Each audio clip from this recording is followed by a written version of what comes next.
Ahoy mga master, welcome back ulit dito sa ating channel. Matagal-tagal tayong hindi nakapag-upload ng video, halos taon na. Kasi naman dami ng vlogger dito sa Czech Republic simula nung nawala na yung COVID. So lumabo na rin ang mga Pilipino rito sa Czech Republic. Sobrang dami na talaga. Compare nung 2020, nakakonti lang kami dito. So anyway, kung sino man yung mga nakapanood sa inyo ng video about sa pagkuha ng lisensya dito sa Czech Republic, maraming salamat sa mga nakapanood.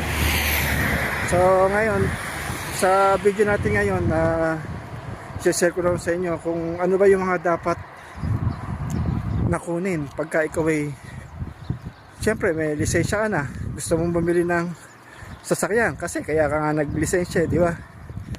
So ano-ano ba yung mga kailangan mong i-provide pagka meron ka ng sasakyan at bibili? So tutok lang kayo at panoorin niyo yung video na ito at tuturo ako kayo kung ano yung mga kailangan ihanda sa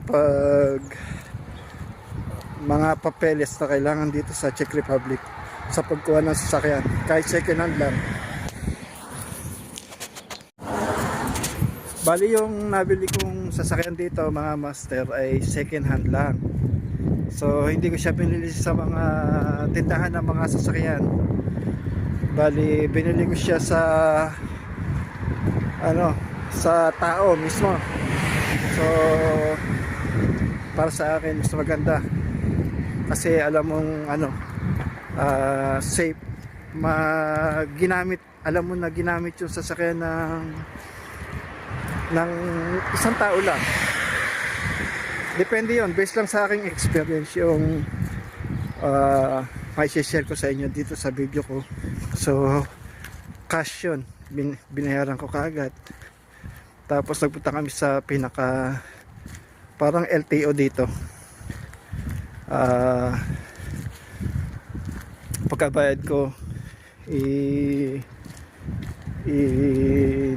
nag-ano na rin kami, nagkabayaran na, tapos i-transfer na yun sa pangalan ko agad-agad. So on the spot, hindi katulad sa Pinas na matagal. Dito kagad nakuha ko na yung rehistro, nakapangalan na sa akin, cheche lahat nandun na. So naiuwi ko rin yung sasakyan pagkabayad at nakapangalan na sa akin. So ganun kabilis dito sa Czech Republic pagka kukuha ka ng sasakyan. So bali hindi ganun lang, pagka may sasakyan ka na, okay na. So kailangan dito pagka may sasakyan ka, unang-una kailangan kumuha ka ng insurance. Importante 'yon kasi lahat ng sasakyan dito kailangan may insurance at hinahanap 'yon ng mga pulis pagka halimbawa may checking. Hinahanap yon yung insurance, importante yun. Saka kailangan pagka bumili kayo ng sasakyan din, tingnan nyo kung mahaba pa yung expand nung STK. Yun yung STK dito tawag nila, pero yun yung rehistro kung hanggang kailan naka-register yung sasakyan mo dito sa Czech Republic, para wala kang aberya kung pa-travel ka o lalabas ka ng bansa. So pinakamahalaga yon, yung insurance. Tapos pangalawa, siyempre gagamit ka pagka may sasakyan ka, gagamit ka ng highway, ng toll. So dito sa Czech Republic merong toll na pang 1 year, may 1 month. So bali ang kinukuha ko na pang 1 year, naghahalaga siya ng around 2,500 o 600 for 1 year na yon. Pwede ka, libre, labas-pasok ka sa highway, walang problema. Kasi pagka wala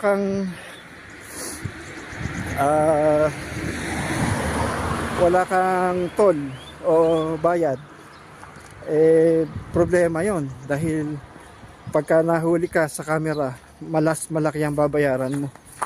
So para sa akin, kailangan Mas maganda yung nakaano ka na, naka pang 1 year kaysa yung every month mas mahal, mapapamahal ka pa.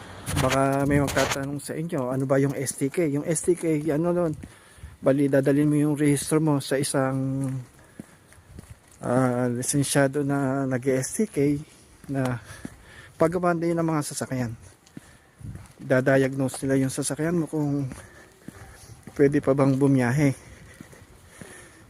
So ang mga chine-check nila doon yung emission test, yung i-revolution nila yung sasakyan mo, kung hindi mausok, titingnan nila yung mga ilalim, kung okay ba yung preno mo, okay ba yung brake mo, yung mga gulong, yung ilaw.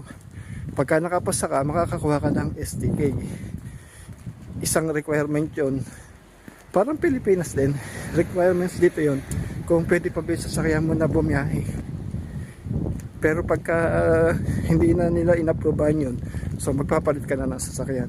Pero wala naman yata bumabagsak dito, kasi na-experience ko, okay naman. Wala naman ako naging problema. Nagbayad lang ako ng halagang 2,000 something, ganun lang ang bayad sa STK. Good for 2 years na yun. So yung akin may expired ulit sa 2028. So 2 years yun nakuha ko. Kapag may sasakyan ka dito sa Czech Republic, medyo medyo magastos nga lang. Kasi yung mga opraba o yung mga pagawain, medyo may kamahalan pagka pupunta ka sa mga auto service. Yung na-experience ko lang, change oil, naghahalaga na ng mga 3,500. Change oil, change filter, change lahat na yon. Bukod pa yung pagka may naramdaman ka pa bang iba, sa change oil lang yun, 3,500. Depende sa mga auto service na pupuntahan mo. May mura, may mahal. So, kaya kailangan i-ready mo yung sarili mo na gagastos talaga pagka meron ka sasakyan dito. Kasi, iba rin kasi yung may sasakyan. Kasi, pwede ka pumunta kahit saan. Tulad ng sasakyan ko, sa experience ko, marami na ako napuntahan na bansa doon sa kotse ko. Nandiyan napunta ng Germany, Poland, Croatia, Slovenia. Marami na ako napuntahan. Halos naikot ko na rin ng Czech Republic, yung mga magagandang pasyalan dito. Pero pagka magko-commute ka kasi medyo mahal din eh. Saka pagka may mga magagandang view, pwede mong hintuan pagka may sasakyan ka. Kaysa dun sa nagko-commute ka, dun lang sa destination mo, dun ka lang makakapunta. Yun ang advantage pagka may sasakyan. Yun nga lang, syempre, ihahanda mo yung sarili mo sa gastos pagka may nasira. So kailangan magsisave ka ng pera about sa sasakyan mo. Yun ang pagka may sasakyan ka dito sa Czech Republic. Linawin ko lang yun sa insurance, mga master. Ang insurance dito, good for 1 year. Depende sa insurance na makukuha nyo. So ang sa akin, base sa akin, yung nakuha kong insurance dati medyo may kamahalan, halos 10,000 ang 1 year. So binabayaran ko siya ng 6 months, every 6 months. So 5,000. Pero ngayon nagpalit na ako, lumipat na ako ng Seska Republika na insurance. So medyo mura-mura siya, around 3,500, 1 year na yun. So kasi ginagamit ko lang naman yung kotse. Ayan, pagka madalang naman ako lumabas ng bansa, dito lang pagpapasok. So yun lang mga master, maraming choice pagka kukuha kayo ng insurance. So sana may natutunan kayo dito sa video na i-share ko sa inyo ngayon. At dito na ako sa aking apartment. So see you on my next vlog. Ciao.